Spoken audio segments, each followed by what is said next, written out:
കോൺഗ്രസിനെതിരെ രൂക്ഷ വിമർശനവുമായി ആത്മഹത്യ ചെയ്ത വയനാട് DCC മുൻ ട്രഷറർ NM വിജയന്റെ കുടുംബം രംഗത്ത്.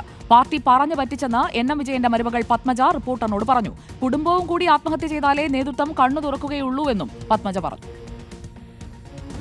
സമാധാനത്തോടെ ജീവിക്കുകയായിരുന്ന തന്റെ കുടുംബം തകർത്തത് കോൺഗ്രസ് പാർട്ടിയാണെന്നും പാർട്ടിയിലുള്ള വിശ്വാസം നഷ്ടപ്പെട്ടെന്നും നേതാക്കൾ വിളിച്ചാൽ ഫോൺ എടുക്കുന്നില്ലെന്നും ധാരണാ കരാർ T സിദ്ദീഖ് MLA പൂഴ്ത്തിയെന്നും അടക്കമുള്ള ഗുരുതര ആരോപണങ്ങളാണ് NM വിജയന്റെ മരുമകൾ പത്മജ ഉയർത്തുന്നത്. 2.5 കോടി രൂപയുടെ കടബാധ്യതയുടെ കണക്കുകൾ പാർട്ടി നേതൃത്വത്തിന് കൈമാറിയിട്ടും 20 ലക്ഷത്തിന്റെ ചെക്ക് മാത്രമാണ് അനുവദിച്ചത്. KPCCക്ക് മുന്നിൽ നിരാഹാരമിരിക്കേണ്ട സാഹചര്യമാണുള്ളത്.